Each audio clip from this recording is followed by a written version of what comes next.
Namaskara. Welcome to StudyIQ. I'm Shruti Bennur. This is the video on current affairs of Karnataka January 2019, and this video is going to be very helpful for those who are writing exams conducted by Karnataka Public Service Commission. StudyIQ is selling pendrive courses on various government exams, and there is a pendrive course on Karnataka Administrative Service also, KAS. For more details, please log on to the official website of StudyIQ. In this video, we are going to study about 12 important news related to Karnataka state government and the news about our capital city Bengaluru, environment, science and technology and governance, history and miscellaneous topics. Let's start with history, and here is the first news. Deccan Sultanate bid for Global Heritage Tag headed for UNESCO. Who are these Deccan Sultanates and what is the significance of Global Heritage Tag? The Deccan Sultanates were 5 Muslim dynasties that ruled Indian kingdoms, medieval Indian kingdoms, Bijapur, Golconda, Ahmednagar, Bidar and Berar. Please observe this map. These were the regions once under the control of Deccan Sultanates. These regions are in southwestern part of India, between Krishna River and Vindhya range. Deccan Sultanates were the 5 Muslim dynasties. Deccan Sultanates have built many beautiful monuments. These monuments are in present Karnataka and Telangana states.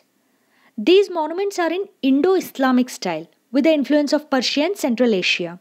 The first image is of Gol Gumbaz, which is at Bijapur. Gol Gumbaz is the mausoleum of King Muhammad Adil Shah. Mausoleum means it's a building in which bodies of dead people are buried. It's a tomb. Gol Gumbaz. It's a tomb of King Muhammad Adil Shah. He was the Sultan of Bijapur. And the construction of this Gol Gumbaz was started in the year 1626. It was completed in the year 1656.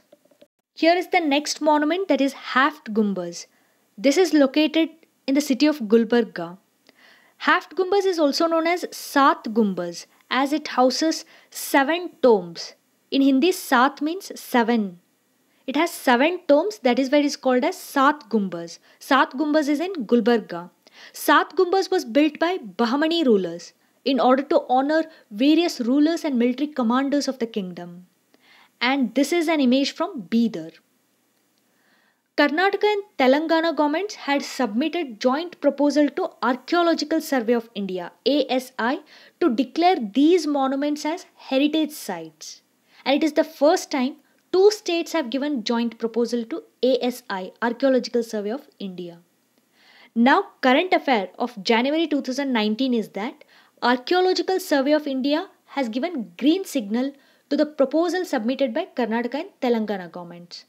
Now the central government will make a recommendation to UNESCO to declare these sites as heritage sites. UNESCO is going to declare the sites as heritage sites. Now, what is this UNESCO? UNESCO is United Nations Educational, Scientific and Cultural Organization. It's a specialized agency of United Nations. Its headquarters is located at Paris. UNESCO will declare such sites as heritage site that has cultural significance or historical significance or scientific significance. Once a particular site is declared as heritage site, it is legally protected by international treaties.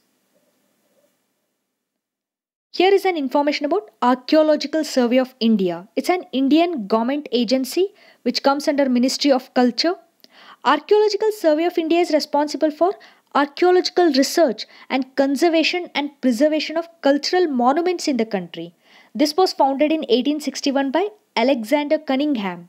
Alexander Cunningham became the first Director General of this Archaeological Survey of India.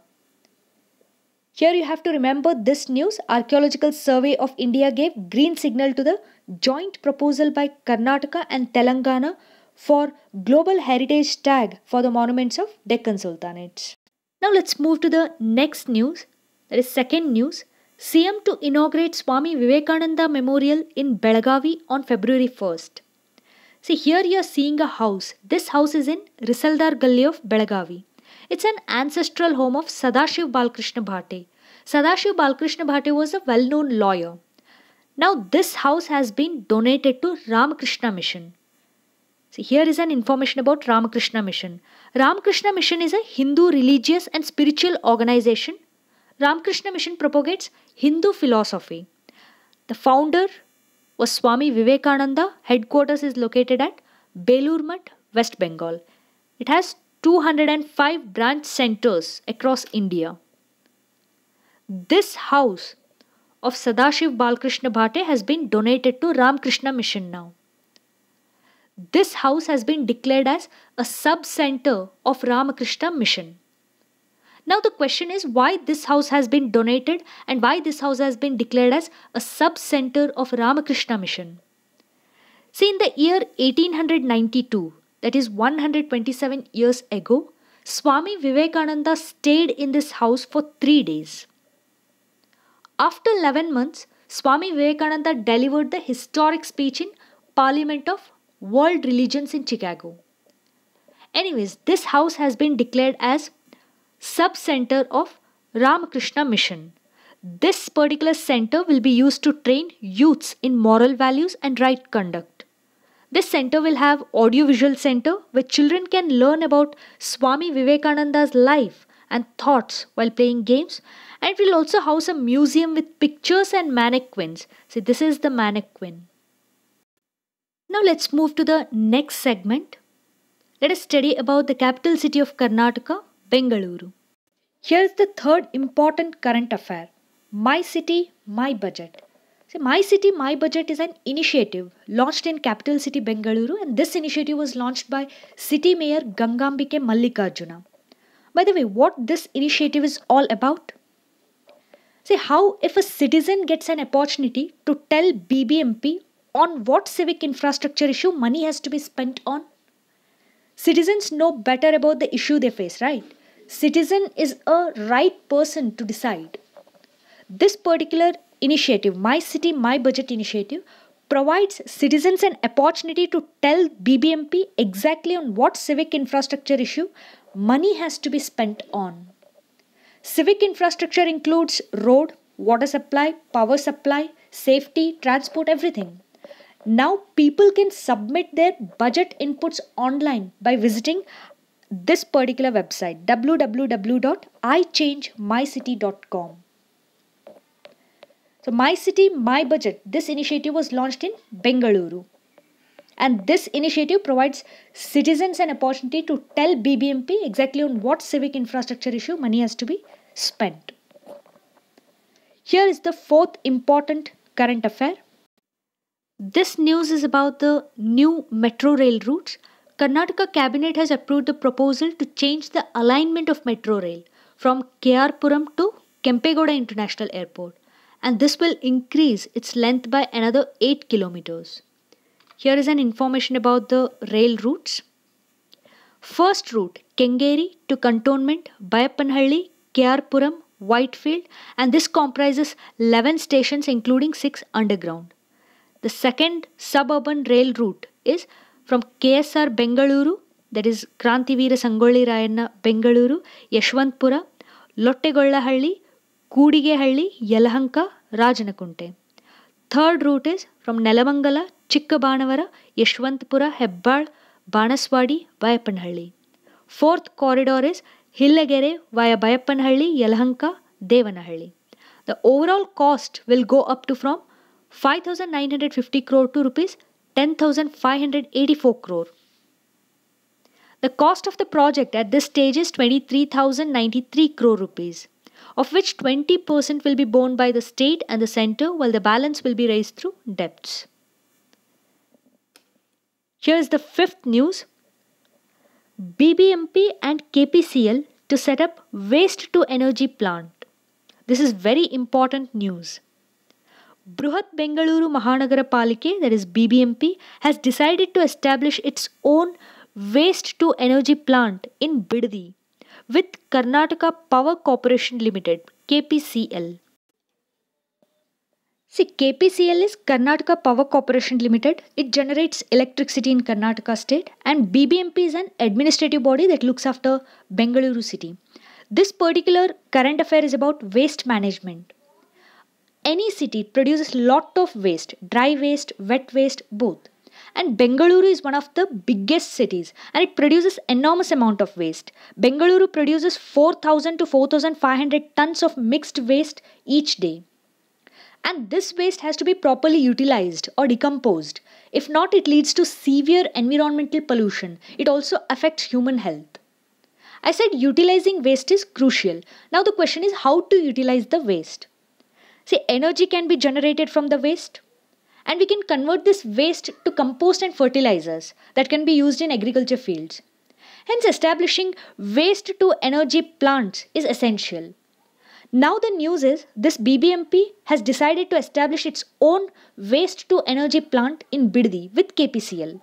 BBMP and KPCL both have signed Memorandum of Understanding MOU. Here BBMP is planning to convert waste to compost and fertilizers and later they sell it to agriculture departments. And they even sell electricity produced at this plant. Palike estimates that 500 ton capacity plant will cost rupees 200 crore and will be established in a portion of 50-acre land owned by KPCL. This is the sixth important current affair. Women-only taxi service launched at Bengaluru. See, in Bengaluru there are many private taxi services available, major being Ola, Uber cabs. They also provide safety to women passengers. There will be SOS panic button in their mobile apps and they can press in emergencies. But drivers of all these cabs are men. Now the government has gone one step ahead of these companies. It has launched women-only taxi service at Bengaluru airport and this is on experimental basis now. This has been jointly launched by KSTDC and BIAL. KSTDC stands for Karnataka State Tourism Development Corporation and BIAL stands for Bengaluru International Airport Limited. And this is the only women-only taxi service now.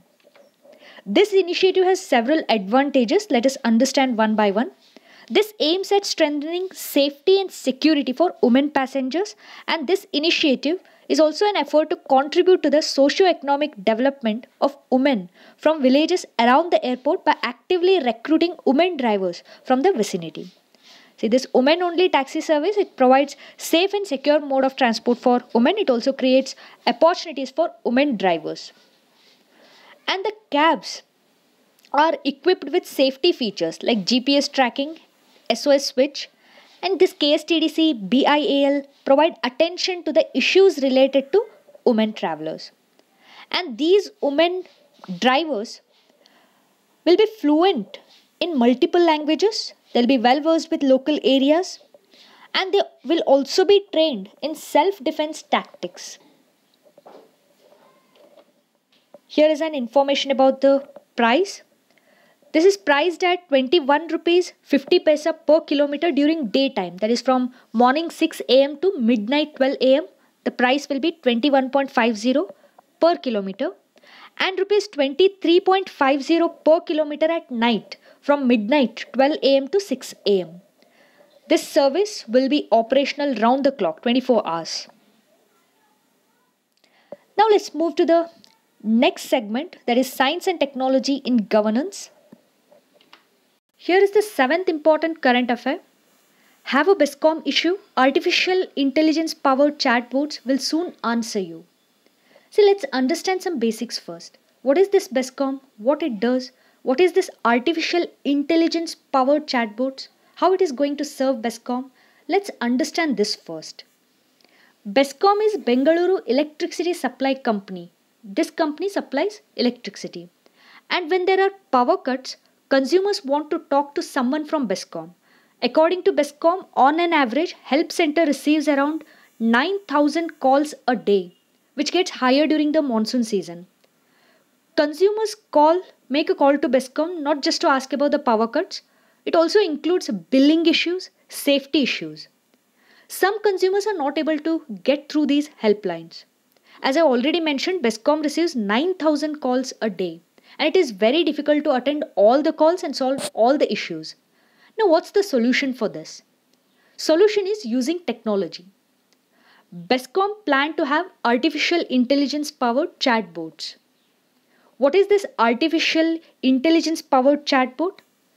See, as an example, I'm showing the official website of StudyIQ. Here you can observe this is artificial intelligence powered chatbots. You can chat here.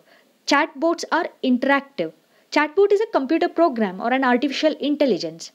It conducts conversation via auditory or textual methods. Such chatbots will be included in BESCOM now. This chatbot will be the first line of interaction with consumers. If the consumer still needs to talk to the staffer, they'll connect it later. This is going to solve the problem of BESCOM now. Using technology is one way of becoming more user-friendly. That is true. At the same time, BESCOM should check how efficiently it is working, and they need to look at how many people are using it. BESCOM should interact with the consumers about existing machinery before introducing the new one. So here you have to remember, BESCOM is going to launch artificial intelligence powered chatbots to solve the issues of consumers. Now let's move to the next segment. It is Karnataka state government initiatives, and here is the 8th important current affair. Karnataka to spend rupees 7,000 crore under Smart City project. The Smart City project was launched in 2015 by central government. Government has selected several cities across India for this Smart City project, and 7 cities have been selected from Karnataka state. Here is the list of those 7 cities. Belagavi, Hubballi Dharwad, Bengaluru, Davangere, Mangaluru, Shivamogga and Tumkuru. These are the 7 cities selected for this Smart City project. Through this project, government plans to develop basic infrastructure in the cities, introduce efficient urban mobility, public transport and also IT connectivity, that is information technology connectivity.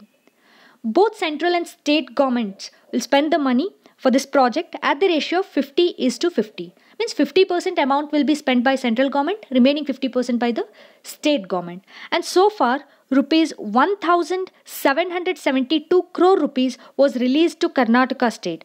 Out of this 1,772 crore rupees, only 91.3 crore rupees is spent in the last 2 years. Now the news is, Smart City project kicked off in Karnataka now. Karnataka is presently in the 9th position in the country, and this project has to be completed within a span of 5 years. This project gets a grant of rupees 100 crore each from center and state government annually every year. 100 crore rupees from center and from the state government. And the governments have so far released rupees 7,000 crore for this project. Now let's move to the next segment, that is environment. Here is the 9th important current affair. Karnataka has highest number of polluted rivers in South India. See, India has 302 polluted rivers. Out of this 302, 49 rivers are in Maharashtra state. 49 polluted rivers are in Maharashtra state. 15 polluted rivers are there in Karnataka state. When you compare the states of southern part of India, Karnataka has highest number of polluted rivers according to this Central Pollution Control Board. Our neighboring states like Tamil Nadu, Telangana, they have 7 polluted rivers each. Tamil Nadu has 7 polluted rivers, Telangana has 7 polluted rivers. Andhra Pradesh has only 6 polluted rivers, and Kerala has 13 polluted rivers. But Karnataka has 15 polluted rivers, highest in South India. According to Karnataka State Pollution Control Board, every day 3,777 million litres of sewage effluent are diverted into the state rivers. Only 1,304 million litres are treated. Remaining 2,473 million litres are left to pollute the waters daily. And according to this Karnataka State Pollution Control Board, only 16% of the local bodies have sewage treatment plants in the state. What is the main cause for the pollution of these rivers? See, untreated sewage flows into these water bodies. This causes pollution because ultimate sinks for every city or town's waste are rivers and lakes. Everything is discharged into the rivers and lakes. If treated sewage enters the river, then it is not a problem. But untreated sewage is entering.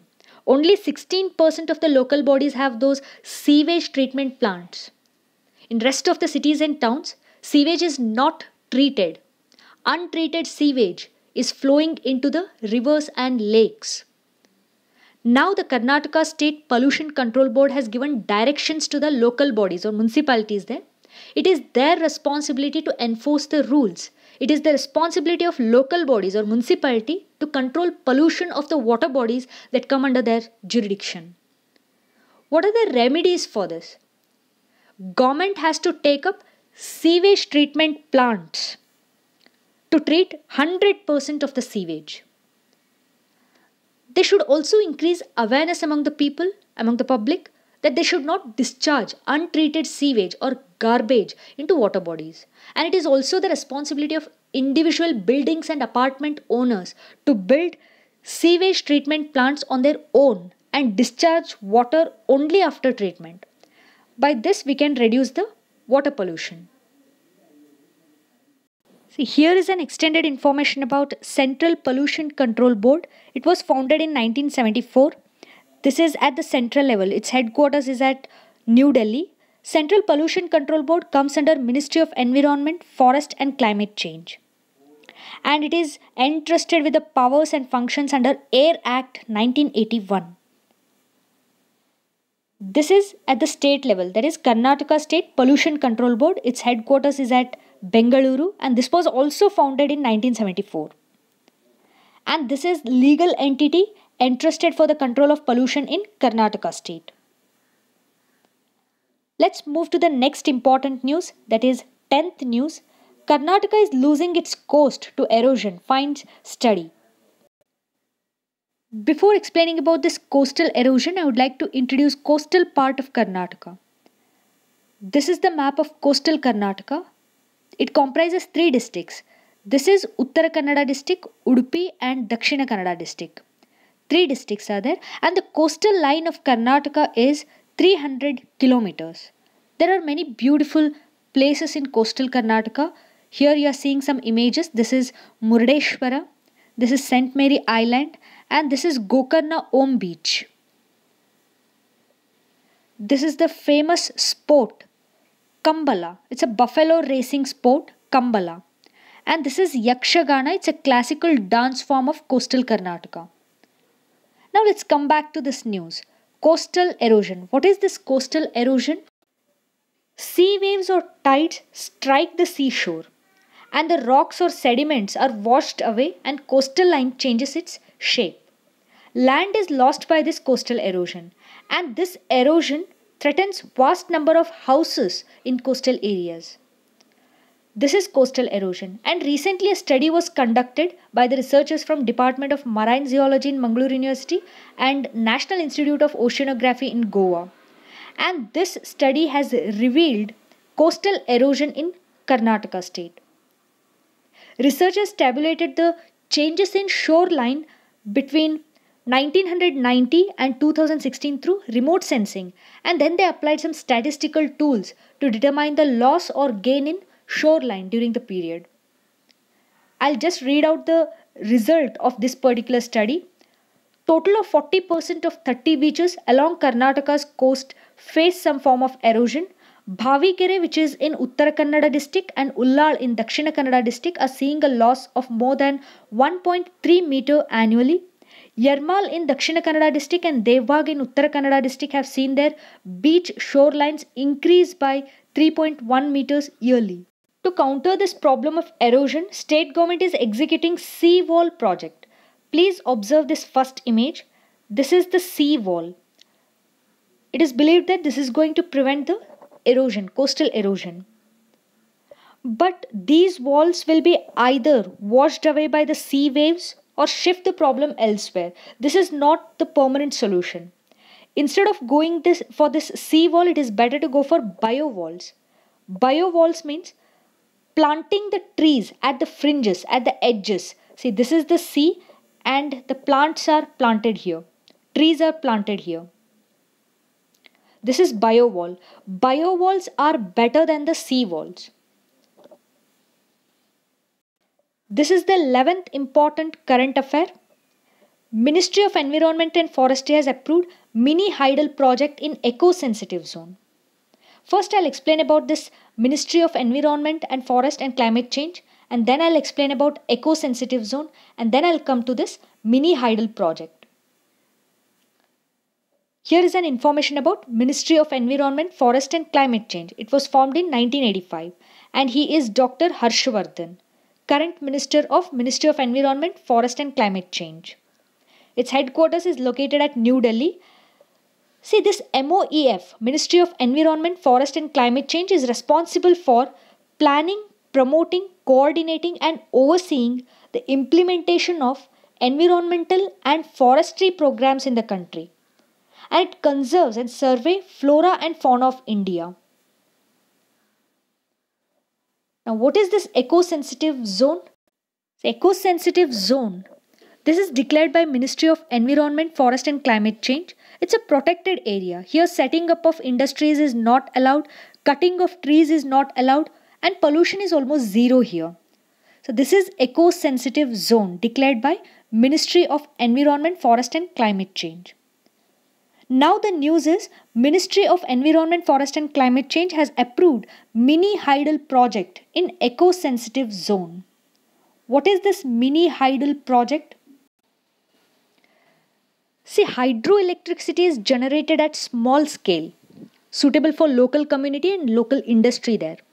Hydroelectricity is generated at small scale. That is why it is called as mini hydel project.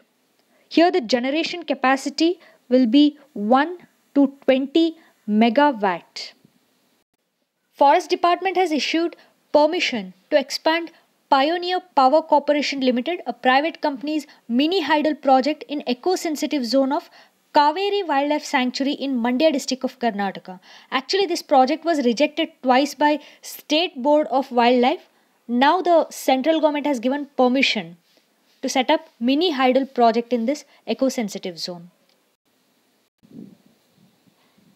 Let's move to the last segment, and this is the 12th news. Telangana tops in cadaver organ donation, Karnataka at 4th spot. What is this cadaver? Please observe this image. Cadaver is a dead human body that is used by medical students, physicians and other scientists to study the anatomy. They identify disease sites, determine causes of death, and they provide tissue to repair a defect in living human beings. The organs taken from this cadaver are used for transplantation, and students in the medical school study and dissect these cadavers as a part of their education. I hope you understood the meaning of cadaver. The news is that according to the data collected, Telangana is in the top position in cadaver organ donation. Tamil Nadu is in 2nd position, Maharashtra is in 3rd position, and Karnataka is at the 4th spot. And please observe this image. Police creating green corridor. The green corridor means special road route that enables harvested organs meant for transplant or patients to reach the hospital. Here there are 2 police vehicles. These vehicles are creating special route for this ambulance. So this special route is called as green corridor. And the policemen who create this green corridor to these ambulances will get appreciation certificates from Karnataka's Jeeva Sarthakate. Here is the quick recap of all the current affairs of Karnataka, January 2019. Monuments built by Deccan Sultanate may get UNESCO's Global Heritage tag. Recently, Archaeological Survey of India has given green signal to the joint proposal submitted by Karnataka and Telangana governments. These beautiful monuments are present in present-day Karnataka and Telangana governments. Now the Archaeological Survey of India has given green signal, so the central government will make recommendation to UNESCO, and UNESCO will decide whether these monuments have to be declared as global heritage sites or not. Second current affair is here. A home in Belgium has been declared as sub-center of Ramakrishna Mission. This will be inaugurated by Chief Minister. Because in this house, Swami Vivekananda stayed for 3 days. My City, My Budget initiative launched at Bengaluru. Now the citizens can decide the budget, where the budget has to be allocated. Cabinet approves proposal to change alignment of metro rail. BBMP and KPCL to set up waste to energy plant at Bidadi. Women only taxi service at Bengaluru airport. BESCOM is planning to use artificial intelligence powered chatbots to help consumers. And Karnataka is going to spend rupees 7,000 crore under Smart City project. Karnataka has highest number of polluted rivers in South India according to Central Pollution Control Board. One study has revealed that Karnataka is losing its coast to erosion. Ministry of Environment, Forest and Climate Change has approved mini hydel project in eco-sensitive zone. And Karnataka is at 4th spot in cadaver organ donation. Telangana is in the top position. Thank you. All the best.